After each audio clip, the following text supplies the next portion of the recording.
వాళ్ళ చేత చెప్పించే ప్రయత్నంలో ఉన్నారు. అక్కడ అంటే ఉన్న మరి డిస్టిలరీలు వాళ్ళు అప్రూవల్ గా మారాలా? అది డిస్టిలరీస్ వాళ్ళు అప్రూవర్గా మారి వాళ్ళ మీద వీళ్ళు ఏ కేసులు పెట్టరు.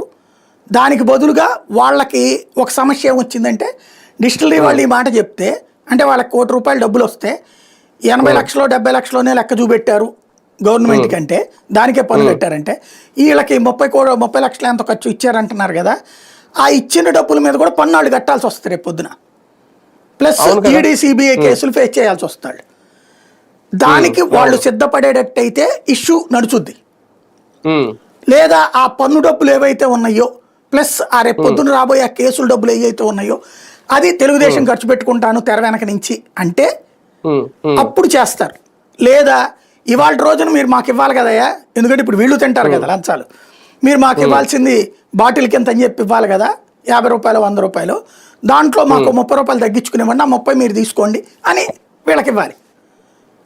రేపు అప్పుడు వచ్చాక జగన్ వచ్చాక మళ్ళీ ఆ ₹30 అతను కేసు పెడతాడు అనమాట. ఇది నడిచేది. కానీ ఈ కేసులో కీలక వ్యక్తి అయితే కసిరెడ్డి విచారణకు వస్తే లేదంటే పోలీసులు దొరికితే ఆయన నోరు విప్పితేనే ఇదంతా జరుగుద్ది. కసిరెడ్డి తప్పుకున్నారా లేదంటే ఎవరైనా తప్పించారా అనేది కూడా ఒక ప్రశ్న. ఆల్రెడీ టీడీపీ కూడా ఆరోపిస్తోంది, కొంతమంది అధికారులు కావాలని ఆయనకి ముందుగానే చెప్పి ఆయన తప్పించారు అని. అసలు దేశంలో ఉన్నాడా లేదా అని కూడా ఒక డౌట్. ఎందుకు జరుగుతుంది ఈ హైదరాబాద్? అమెరికా